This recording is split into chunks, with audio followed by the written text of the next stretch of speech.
Testemunhos para a Igreja, volume 5, capítulo 52. A Igreja, a luz do mundo.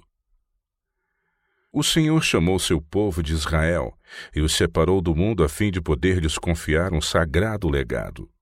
Fê-los depositários de sua lei, e era seu desígnio conservar por meio deles entre os homens o conhecimento de Deus.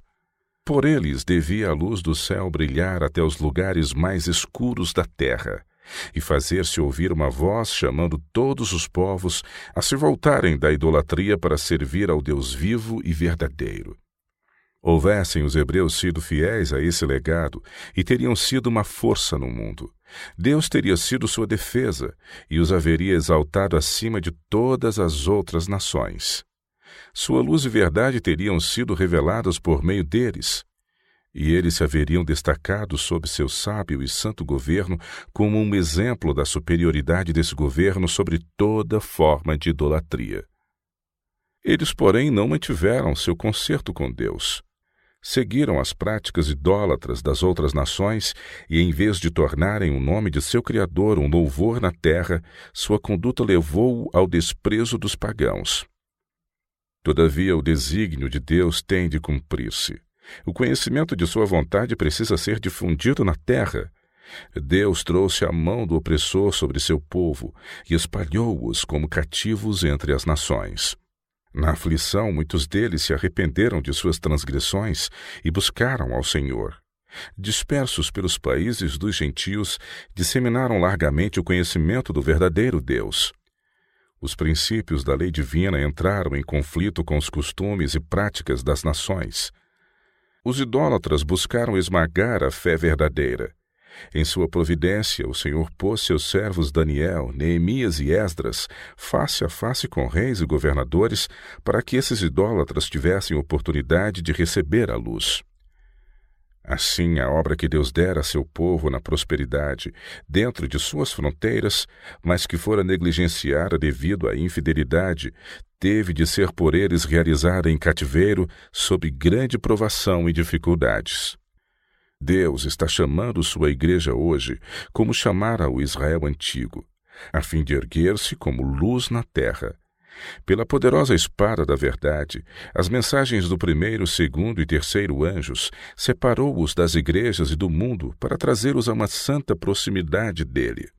Fê-los depositários de sua lei e confiou-lhes as grandes verdades da profecia para este tempo. Como as Santas Escrituras confiadas ao antigo Israel, estas são um sagrado depósito a ser comunicado ao mundo. Os 3 anjos de Apocalipse 14 representam um povo que aceita a luz das mensagens de Deus e vão como agentes seus fazer soar a advertência por toda a extensão e largura da terra. Cristo declara a seus seguidores: vós sois a luz do mundo. Mateus capítulo 5, verso 14. A toda pessoa que aceita Jesus, diz a cruz do Calvário: vede o valor da alma. Ide por todo o mundo, pregai o Evangelho a toda criatura. Marcos 16, verso 15. Não se deve permitir que coisa alguma impeça esta obra. É a obra mais importante para este mundo. Deve ser de tão vasto alcance como a eternidade. O amor que Jesus manifestou pelas pessoas no sacrifício feito por sua redenção atuará em todos os seus seguidores. Muito poucos dos que receberam a luz, no entanto, estão fazendo a obra confiada às suas mãos.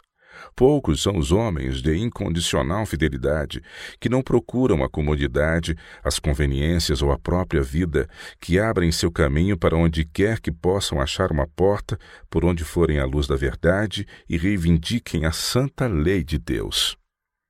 Mas os pecados que controlam o mundo têm penetrado nas igrejas e no coração daqueles que professam ser o povo peculiar de Deus.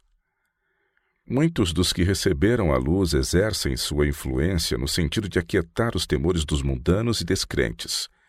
Há amantes do mundo mesmo entre os que professam estar aguardando o Senhor.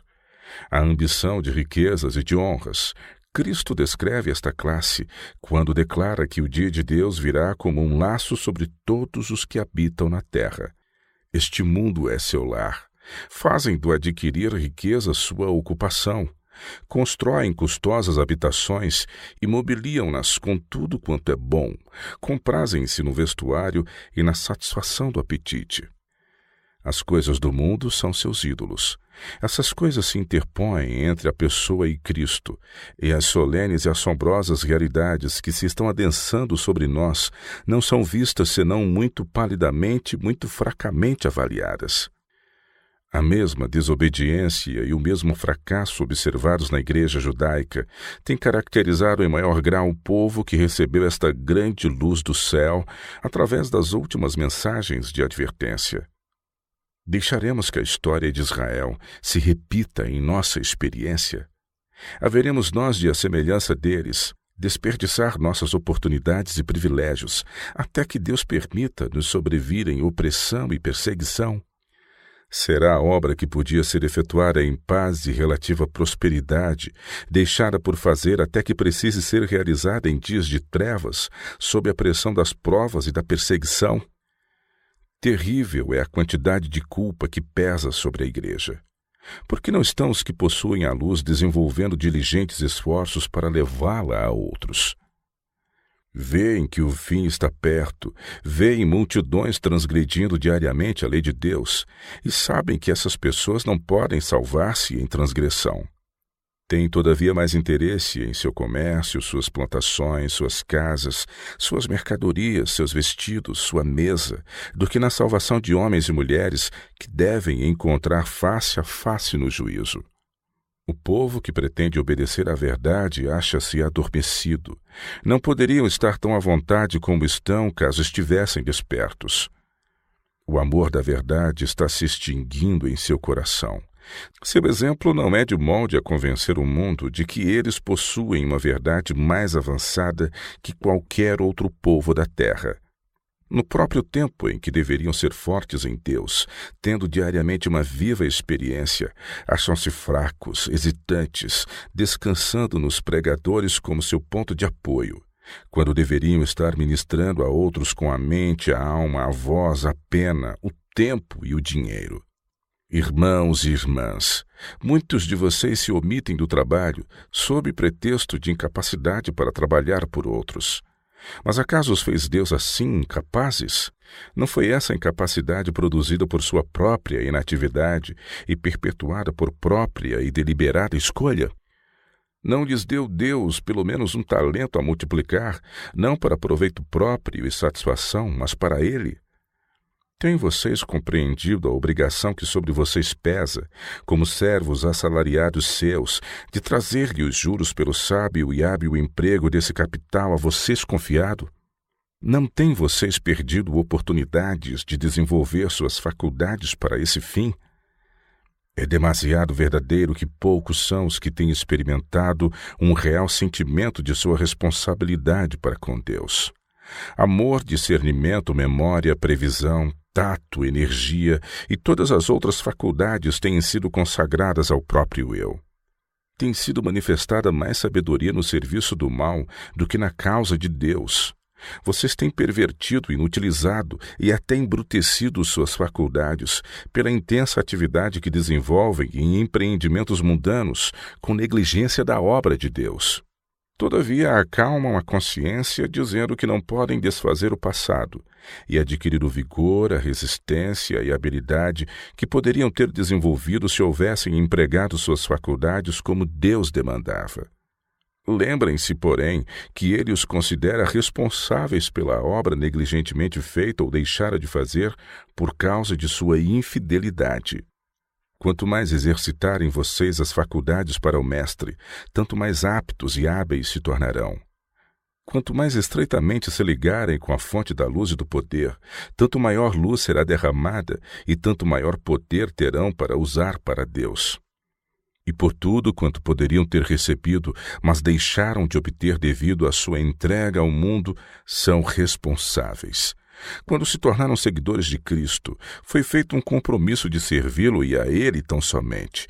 E Ele prometeu estar com vocês e abençoá-los, refrigerá-los com sua luz, assegurar de sua paz e fazê-los felizes em seu serviço.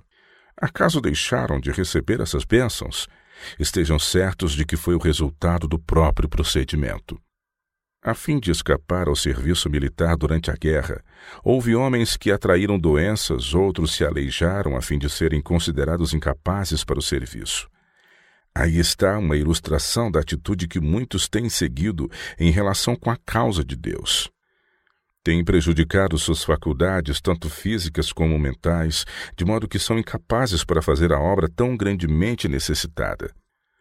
Suponham que lhes fosse posta na mão uma importância em dinheiro para que a empregassem em determinado projeto. Haveriam vocês de tirá-la fora e declarar que não eram agora responsáveis pelo emprego da mesma? Sentiriam haver-se poupado grande cuidado? Todavia é isso que tem estado a fazer com os dons de Deus. Deixar de trabalhar por outros, sob pretexto de incapacidade, quando estão absorvidos em empreendimentos mundanos, é zombar de Deus. Há multidões descendo à ruína. O povo que tem recebido luz e verdade não passa de uma minoria para conter todo o exército do mal. Todavia, esse pequenino grupo está devotando as suas energias a qualquer coisa e a tudo, menos a aprender como salvar almas da morte. Será de admirar que a igreja seja fraca e ineficiente, que pouco possa fazer por seu povo professo? Eles se colocam em posição onde lhe é impossível trabalhar com eles e por eles. Ousam, acaso, a continuar a desconsiderar suas reivindicações? Brincarão ainda com os mais sagrados legados do céu? Dirão porventura como Caim, sou eu guardador do meu irmão? Gênesis 4, verso 9. Lembrem-se de que sua responsabilidade não se mede por seus recursos e aptidões atuais, mas pelas faculdades originalmente concedidas e as possibilidades de desenvolvimento. A pergunta que cada um deve fazer a si mesmo não é se ele se encontra agora sem experiência e incapaz para trabalhar na causa de Deus, mas como e por que se encontra nessas condições e como pode isso ser remediado. Deus não nos dotará sobrenaturalmente das faculdades que nos faltam, mas ao passo que exercitamos as aptidões que temos, Ele atuará conosco para aumentar e fortalecer toda a faculdade. Nossas energias adormecidas se despertarão e potencialidades há muito paralisadas receberão nova vida. Enquanto nos encontramos no mundo, teremos que ver com as coisas do mundo. Haverá sempre necessidade de transação de negócios temporais, seculares. Isto, porém, jamais deve tornar-se nossa obra principal. O apóstolo Paulo deu uma regra segura: não sejais vagarosos no cuidado, sede fervorosos no espírito, servindo ao Senhor. Romanos capítulo 12, verso 11. Os deveres humildes e comuns da vida devem ser todos cumpridos com fidelidade, de coração, diz o apóstolo, como ao Senhor. Colossenses capítulo 3, verso 23. Seja qual for nosso ramo de serviço, seja ele o trabalho doméstico, seja o trabalho no campo, sejam realizações intelectuais, podemos fazê-los para a glória de Deus enquanto dermos a Cristo o primeiro, o último e o melhor lugar em tudo. Além desses empregos mundanos, porém, é dada a todo seguidor de Cristo uma obra especial para a edificação de seu reino, uma obra que requer esforço pessoal pela salvação de seres humanos. Não é um trabalho a ser feito uma vez por semana apenas no lugar de culto, mas em todo o tempo e em todos os lugares. Todo aquele que se liga à igreja faz por esse ato um voto solene de trabalhar pelos interesses da igreja e de manter esse interesse acima de toda consideração mundana. Sua obra é de conservar viva a comunhão com Deus, empenhar-se de coração e alma no grande plano da redenção e mostrar em sua vida e caráter a excelência dos mandamentos de Deus em contraste com os costumes e preceitos do mundo.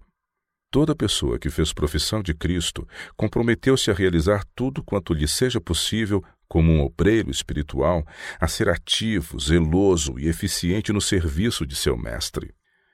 Cristo espera que cada homem cumpra seu dever, seja essa a senha em todas as fileiras de seus seguidores. Não devemos esperar que nos solicitem a comunicar luz, a ser importunados por conselho ou instrução. Toda pessoa que recebe os raios do sol da justiça deve refletir-lhe o brilho a todos os que a cercam. Sua religião deve exercer positiva e decidida influência. Suas orações e súplicas devem estar tão impregnadas do Espírito Santo que abrandem e subjuguem a alma. Disse Jesus: assim resplandeça a vossa luz diante dos homens, para que vejam as vossas boas obras e glorifiquem a vosso Pai que está nos céus. Mateus 5,16. Melhor é para um mundano o nunca ter visto um mestre de religião, do que ficar sob a influência de um que seja ignorante do poder da piedade. Se Cristo fosse nosso modelo, nossa vida, nossa regra, que zelo se manifestaria, que esforços seriam desenvolvidos, que liberalidade exercida, quanta abnegação praticada. Quão infatigável deveria ser o esforço, quão fervorosas orações em busca de poder e de sabedoria ascenderiam a Deus. Se todos os professos filhos de Deus sentissem ser a primordial ocupação da vida, fazer a obra que Ele lhes mandou realizar, se trabalhassem abnegadamente em sua causa, que mudança se manifestaria em lares e corações, em igrejas e no próprio mundo? Em todas as épocas, foi requerido dos seguidores de Cristo vigilância e fidelidade. Mas agora que nos achamos no limiar do mundo eterno, possuindo as verdades que temos, de posse de tão grande luz, de uma obra tão importante, cumpre-nos dobrar a dedicação. Cada um deve fazer o máximo de suas aptidões. Meu irmão, você põe em risco a própria salvação se fica agora para trás. Deus o chamará a dar contas se falhar na obra que lhe designou. Você tem conhecimento da verdade? Transmita-o aos outros. Que posso eu dizer para despertar nossas igrejas? Que posso eu dizer aos que têm desempenhado parte preeminente na proclamação da última mensagem? O Senhor vem, deve ser o testemunho apresentado não só pelos lábios, mas pela vida e o caráter. Porém, muitos a quem Deus concedeu luz e conhecimento, talentos de influência e recursos, são homens que não amam a verdade e não a praticam. Beberam a tão largos goles da intoxicante taça do egoísmo e do mundanismo, que ficaram embriagados com os cuidados desta vida. Irmãos, se continuarem a ser tão preguiçosos, tão mundanos, tão egoístas como têm sido, certamente Deus os passará por alto e tomará aqueles que cuidam menos de si mesmos. Os menos ambiciosos de honras mundanas não hesitarão em sair como fez seu mestre, levando a desonra. A obra será dada àqueles que lançarão mãos dela, que apreciam, que lhe entretecem os princípios na vida diária. Deus escolherá homens humildes que buscam glorificar-lhe o nome e promover-lhe a causa de preferência honrar e prosperarem-se a si mesmos. Ele suscitará homens que não possuem tanta sabedoria do mundo, mas que estão ligados com ele e buscarão conselho e forças do alto. Alguns de nossos dirigentes inclinam-se a condescender com o espírito manifestado pelo apóstolo João quando disse: Mestre, vimos um que em teu nome expulsava demônios, o qual não nos segue, e nós lhe o proibimos porque não nos segue. Marcos capítulo 9, verso 38. São essenciais a organização e a disciplina, mas há agora grande risco de apartar-nos da simplicidade do Evangelho de Cristo. O que necessitamos é menos confiança em meras formas e cerimônias e muito mais poder da verdadeira piedade. Se sua vida e caráter forem exemplares, trabalhem todos quantos quiserem em qualquer atividade. Ainda que não se conformem em tudo com os métodos usados por vocês, não se deve proferir uma palavra para condená-los ou desanimá-los. Quando os fariseus quiseram que Jesus fizesse calar as crianças que lhe cantavam louvor, o Salvador disse: Se estes se calarem, as próprias pedras clamarão. Lucas 19, verso 40. A profecia tem de cumprir-se. Assim, nestes dias, a obra deve ser feita. Há muitos departamentos de trabalho. Desempenhe cada um a parte da melhor maneira que lhe seja possível. O homem que tem apenas um talento não deve enterrar no solo. Deus deu a cada um sua obra, segundo aptidões que possui. Aqueles a quem foram confiados maiores legados e habilidades não devem procurar reduzir ao silêncio outros de menos capacidade ou experiência. Os homens dotados de um talento podem alcançar uma classe da qual os que possuem 2 ou 5 talentos não se podem aproximar. Grandes e pequenos são igualmente vasos escolhidos para levar a água da vida às almas sedentas. Não ponham os que pregam a palavra a mão no mais humilde obreiro, dizendo: você deve trabalhar neste ramo ou não trabalhar em nenhum outro. Não façam isto, irmãos. Trabalhe cada um em sua própria esfera, revestido de sua própria armadura, fazendo seja o que for que possa fazer em sua maneira humilde. Fortaleçam-lhe as mãos na obra. Não é tempo de o farisaísmo dominar. Deixem que Deus atue por meio de quem Ele quiser. A mensagem precisa avançar. Todos devem mostrar sua fidelidade para com Deus pelo sábio emprego do capital que lhes foi confiado, não somente em meios, mas em qualquer dom que possa ser usado para a edificação de seu reino. Satanás empregará todo o meio possível para impedir a verdade de chegar aos que se acham imersos no erro. A voz da advertência e do rogo, porém, deve alcançá-los. E ao passo que apenas poucos estão empenhados nessa obra, milhares deviam estar tão interessados quanto eles. Nunca foi desígnio de Deus que os membros leigos da igreja evitassem trabalhar em sua causa. Vai trabalhar hoje na minha vinha, Mateus 21, 28, é a ordem do mestre a cada um de seus seguidores. Enquanto houver pessoas por converter no mundo, deve haver pela sua salvação um mais ativo, zeloso, fervente e decidido esforço. Os que receberam a luz devem buscar esclarecer os que não a têm. Se os membros da igreja não lançarem individualmente mão dessa obra, mostrarão assim não estar em viva conexão com Deus. Seu nome está registrado como servos negligentes. Vocês não podem discernir a razão por que não há mais espiritualidade em nossas igrejas? É porque vocês não são colaboradores de Cristo. Deus deu a cada homem sua obra.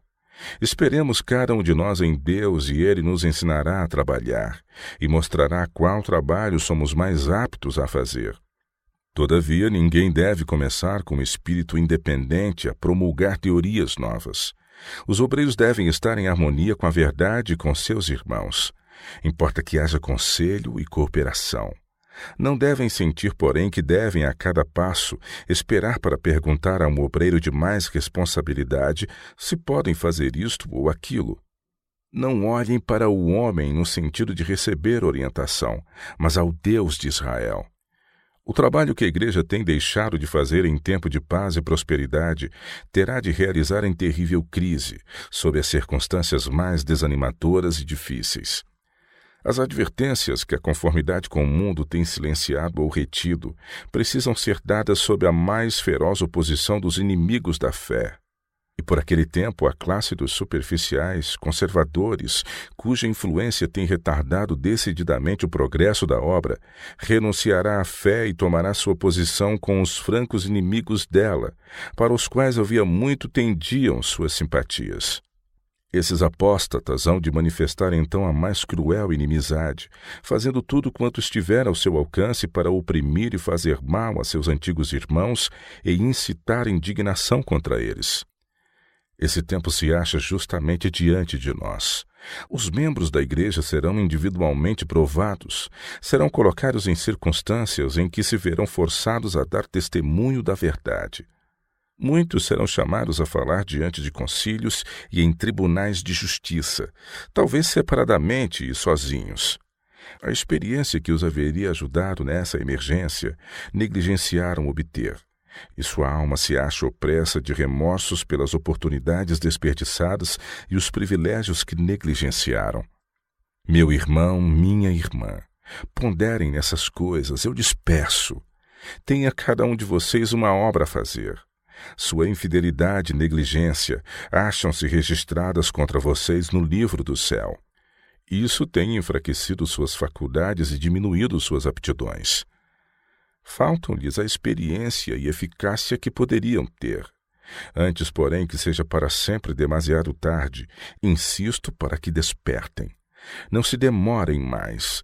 O dia está quase no fim. O sol poente está prestes a desaparecer para sempre aos seus olhos. Todavia, enquanto o sangue de Cristo intercede, vocês podem encontrar perdão. Reúnam todas as energias da alma. Empreguem as poucas horas restantes em diligente trabalho para Deus e seus semelhantes. Meu coração se acha profundamente comovido. As palavras são inadequadas para exprimir meus sentimentos ao interceder eu pelos perdidos. Terei de pleitear em vão? Como embaixadora de Cristo, quisera despertá-los para trabalhar como nunca dantes trabalharam. Seu dever não pode ser passado a outro. Ninguém pode realizar sua obra senão vocês mesmos. Caso retenham a luz que receberam, alguém deve ser deixado em trevas por causa de sua negligência.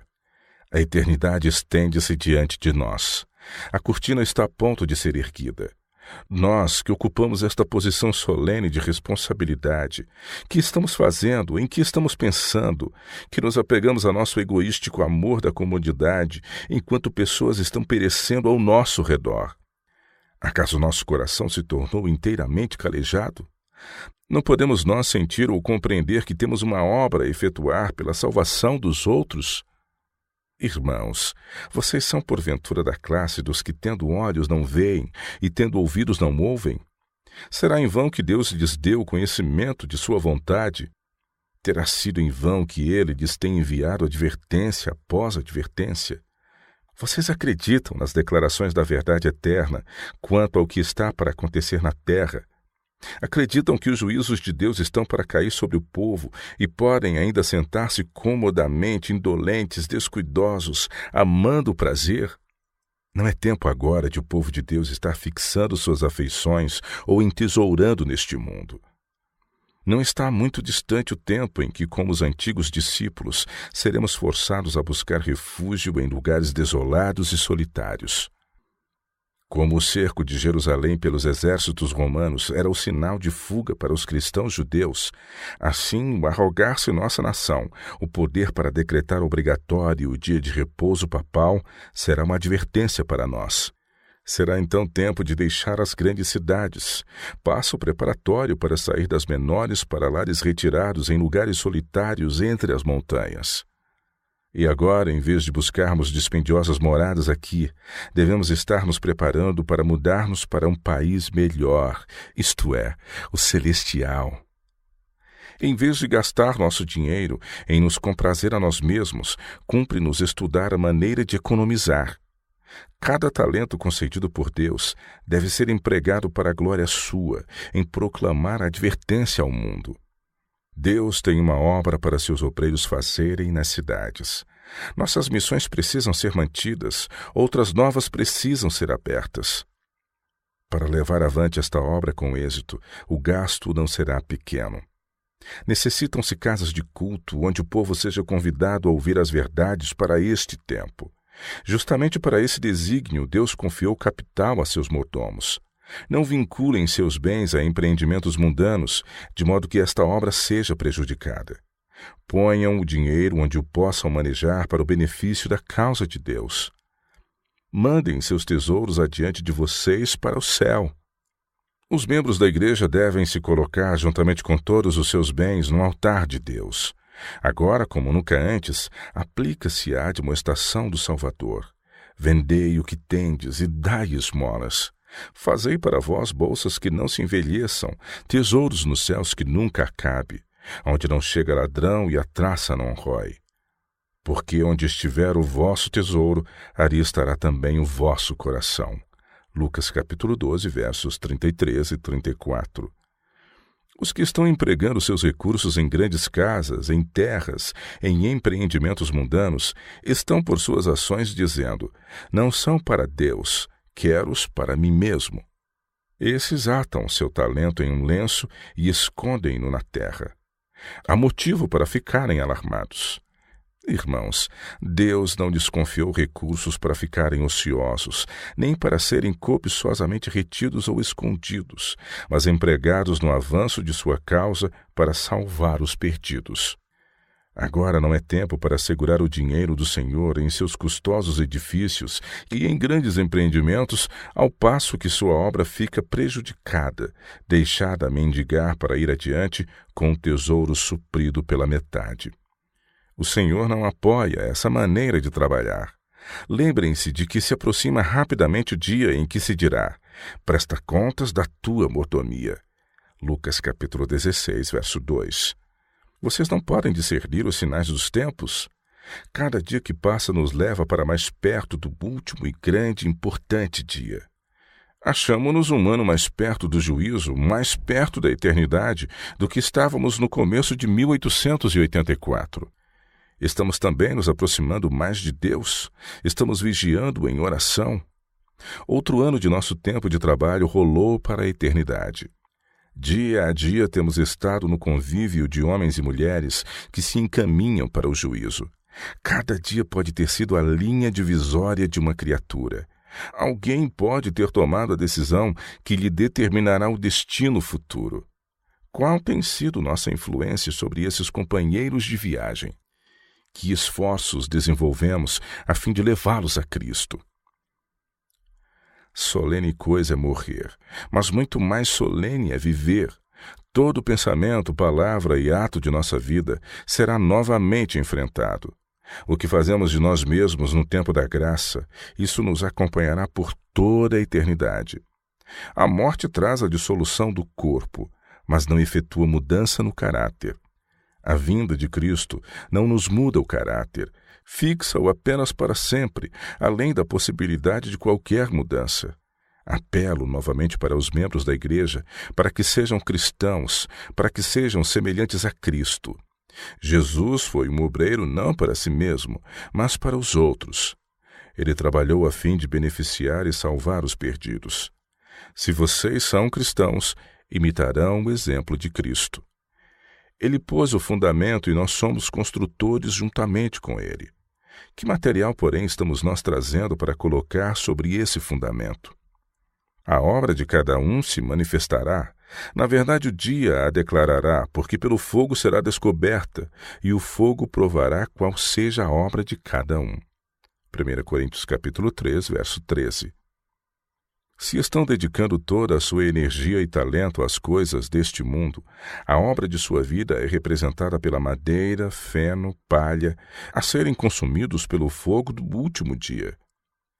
O abnegado trabalho para Cristo, porém, é para a vida futura. Será como o ouro, a prata e as pedras preciosas. É imperecível. Meus irmãos e irmãs, rogo-lhes que despertem do sono da morte. É demasiado tarde para consagrar as forças do cérebro, dos ossos e dos músculos ao serviço do próprio eu. Não permitam que o derradeiro dia os encontre destituídos do tesouro celeste. Procurem levar avante os triunfos da cruz, busquem esclarecer almas, trabalhar pela salvação de seus semelhantes, e seu trabalho resistirá à difícil experiência do fogo. Se a obra que alguém edificou permanecer, esse receberá galardão. 1 Coríntios 3, verso 14. Gloriosa será a recompensa concedida quando os fiéis obreiros estiverem reunidos ao redor do trono de Deus e do Cordeiro. Quando João, em seu estado mortal, contemplou a glória de Deus, caiu como morto, não pôde suportar a visão. Quando, porém, o mortal se houver revestido da imortalidade, os remidos serão semelhantes a Jesus, pois tal como é o verão, acham-se diante do trono, significando que estão aceitos. Todos os seus pecados estão apagados, tiradas todas as suas transgressões.